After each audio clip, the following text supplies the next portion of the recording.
VI third semester का student हूँ। आज मैं आप लोगों के लिए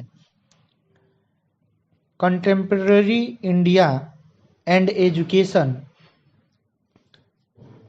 पेपर का 1.4 टॉपिक पढ़ाऊंगा। इसमें हम लोग बात करते हैं क्लासिकल इंडियन पर्सपेक्टिव के संदर्भ में बुद्धिज्म, जैनिज्म, वेदांत दर्शन, सांख्य दर्शन इत्यादि के संबंध में। इंडियन फिलोसफी किसको कहेंगे? भारतीय दर्शन व्यवहारिकता पर आधारित होता है। इंडियन फिलोसफी जो होता है भारतीय दर्शन व्यवहारिकता पर आधारित होता है। इसमें दुख को कैसे दूर किया जा सकता है या दुख से छुटकारा कैसे पाया जाता है, इन बातों पर विचार किया गया है, बताया गया है।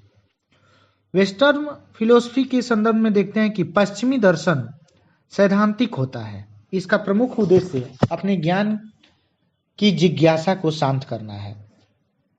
इंडियन फिलोसफी भारतीय दर्शन मुख्यतः 4 वर्गों में बांटा गया है।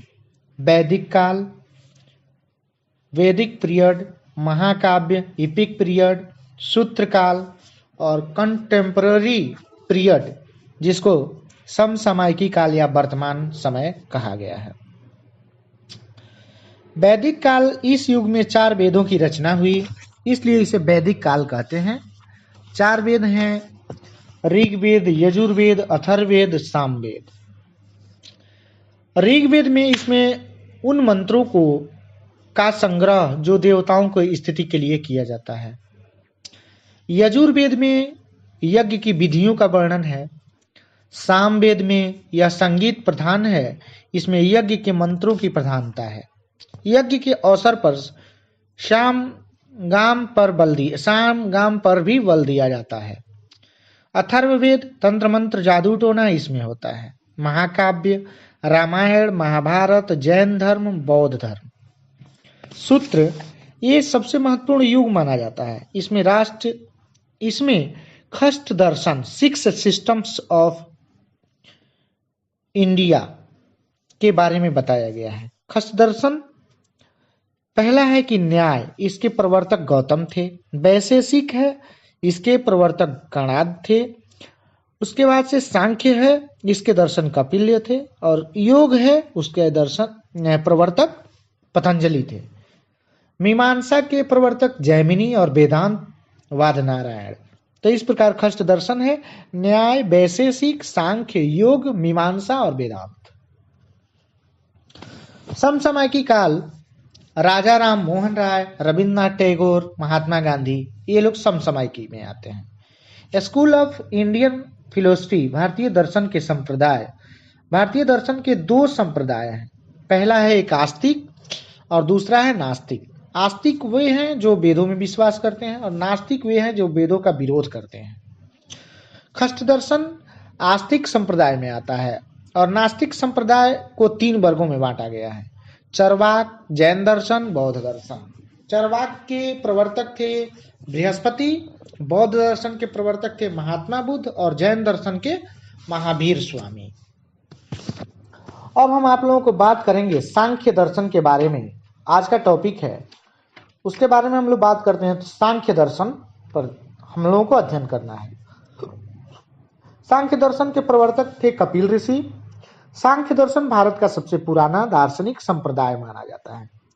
सर्वप्रथम सांख्य दर्शन का वर्णन सांख्यकारिका में मिलता है, जो ईश्वर कृष्ण द्वारा 2री शताब्दी में लिखा गया था। सांख्य शब्द को 2 शब्दों से स प्लस ख्याय से बना है, जिसमें स का अर्थ होता है सम्यक और ख्याय का अर्थ होता है ज्ञान।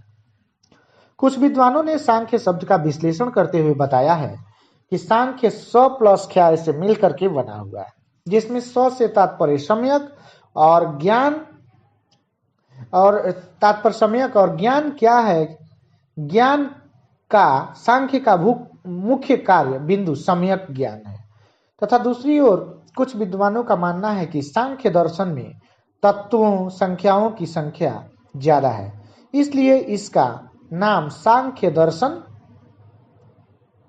पड़ा। इसके मुख्य उद्देश्य हैं, सांख्य दर्शन के मुख्य उद्देश्य हैं मोक्ष प्राप्त करना। सांख्य दर्शन में दुख के 3 कारण बताए गए हैं: आध्यात्मिक दुख, अधिभौमिक दुख और अधिदैविक दुख। आध्यात्मिक दुख उस दुख को कहा जाता है जो मनुष्य को निजी शरीर और मन से उत्पन्न हो, जैसे भूख लगना, सिर दर्द, बीमारी, क्रोध, चिंता, पागलपन आदि। अधिभौमिक दुख, यह दुख वह दुख है जो बाह्य पदार्थों से होता है, जैसे चोट लगना, कांटा चुभ जाना इत्यादि। अधिदैविक दुख, इस प्रकार का दुख अलौकिक कारणों से उत्पन्न होता है, जैसे भूकंप आना, बाढ़ आना, बादल फटना। इन दुखों से छुटकारा पाना ही मोक्ष है। सांख्य दर्शन के अनुसार सुख या दुख वृद्धि या मन में समविष्टि होते हैं, इसलिए मनुष्य अपने को बुद्धि या मन का अभिन्न अंग मानकर दुख का अनुभव करता है। बुद्धि या मन के सुख या दुख को आत्मा अपना निजी दुख समझने लगती है। आत्मा अपने मन में भेद या अंतर का ज्ञान न रहना ही दुख का मुख्य कारण है। यह अंतर मानव की अज्ञानता बस होता है। इस अज्ञानता को हम ज्ञान के माध्यम से ही दूर कर सकते हैं, जिसे सम्यक ज्ञान कहते हैं, तथा इसी से हम मोक्ष की प्राप्ति होती है। इस ज्ञान का केवल मन से समझ लेना ही पर्याप्त नहीं है, बल्कि इस ज्ञान की साक्षात अनुभूति कर पाने के लिए अत्यंत मनन एवं अभ्यास की आवश्यकता होती है। सम्यक ज्ञान प्राप्त करने के तरीके: यम, नियम, आसन, प्राणायाम, प्रत्याहार, धारणा, ध्यान और समाधि। इन तरीकों को अष्टांग योग भी कहते हैं। सांख्य एवं योग संप्रदायों का दर्शन का वर्णन एक साथ किया जाता है, क्योंकि योग सांख्य दर्शन का व्यवहारिक रूप है। यम, मन, वचन एवं क्रम से संयम रखना ही यम कहलाता है। नियम, प्रत्येक सामाजिक संस्थान में कुछ नियम होते हैं जिसे मनुष्य को पालन करना अनिवार्य होता है। आसन, इस अवस्था में शरीर का हिलना और मन को चंचलता का अभाव होता है। प्राणायाम, उसके द्वारा श्वसन क्रिया पर नियंत्रण किया जाता है। प्रत्याहार का अर्थ है इंद्रियों को बाह्य विषयों से हटाना तथा मन को बस में करना। धारणा, इसका अर्थ होता है मन को निश्चित विषय पर जमाना। ध्यान, निश्चित विषय का निरंतर अनुशीलन करना। समाधि, इस अवस्था में हृदय वस्तु का निरंतर अनुशीलन करते हैं। ये सब थे अष्टांगिक मार्ग। इसके बाद हम लोग देखते हैं शिक्षा का उद्देश्य। तो दुखों को जानना तथा अष्टांग योग का उपयोग करना शिक्षा का मुख्य उद्देश्य था। पाठ्यक्रम, दुखों को विस्तृत रूप से जानना, अष्टांग योग को समझना। शिक्षण विधि क्या थी? व्याख्यान, चर्चा, व्याख्या। शिक्षक, दुखों को जानने वाला, अष्टांग मार्ग पर चलने वाला शिक्षक होना चाहिए।